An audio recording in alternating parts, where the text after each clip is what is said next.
thinking of prepping, I am thinking of prepping in several circumstances. I'm thinking of like medical prepping or food prepping or whatever. And in this video, I'm talking about tactical prepping, which has to do with the tactical side of prepping.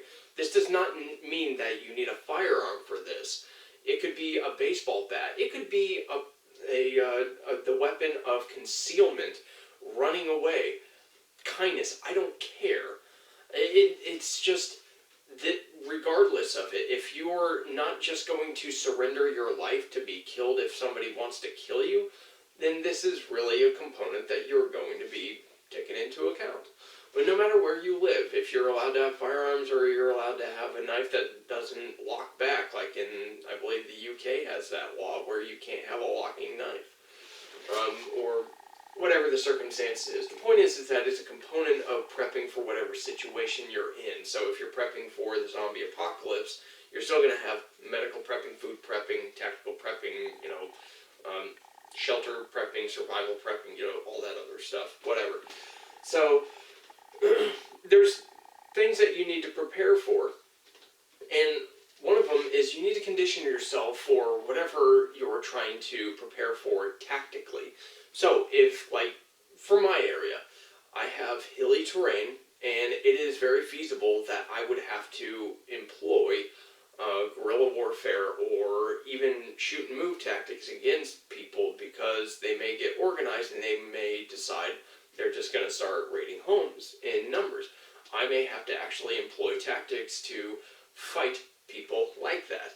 And therefore, I need to be conditioned physically to handle a load, to fight those people and maneuver in a certain way to carry out those tactics that I might have to use against groups of people trying to cause me or my family harm, or members of my community harm.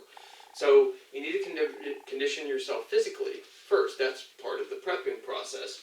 And then, of course, you need proficiency and skills with your weapons and the accessories or tools that you would end up using. So again, if you're not planning on actually taking another human life, that's absolutely fine. However, you do need to get proficient and have skill with, finding cover or concealment, being able to move. So yes, physical conditioning would be a thing, but also tactically knowing when to move, understanding human sight, smell, and all the senses that so you can deceive them or whatever in a way that you can survive it. Whatever the situation may be, get good at it, be smart about it, and get proficient at your skills and techniques, whether it's with weapons or without weapons.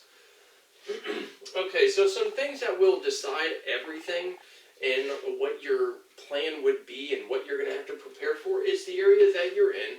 So you need to look at the area as far as, what kind of area do you live in? Do you live in a wooded area? Do you live in a city?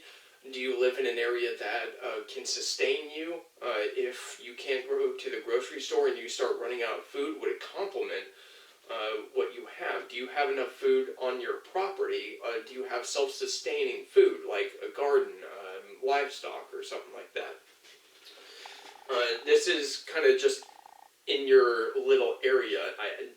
We'll get to, surrounding the house, but this is just your area, wooded and all that other stuff. And also climate's another thing to take into account. Proximity. How close are you? And this isn't in order, by the way, but proximity. How close are you to certain things? Maybe you have bad neighbors. Maybe you have good neighbors. But what's your proximity to them? How close are they? Would they be able to see things, hear things, smell things going on your property? Would others be able to see, hear, or smell things happening in your area? How close are you to a highway? How close are you to a city? And why would that be important in a good way or a bad way? Like maybe you need to walk to town because no vehicles work because of an EMP, and you can't replace a solenoid because Tom Cruise didn't tell you so. So, proximity is a very important thing. It's part of the planning process. So the next is community. This is where we're stepping outside of the house and we're actually talking about, the neighbors. So what is your community like? So yeah, you might have like 3 bad neighbors in your neighborhood, but the rest of the people are pretty good, or they're not actually going to cause you harm, and they might actually be good informants for the intentions of those bad neighbors. So that's really going to be a big deal. And how tight are you with your community? Where are you at in your community? What's your role? What's the impression that your community has about you? And you need to gauge this, and you probably also need to work on it too. Human relationships are very important. It's very important that we have solid relationships with people.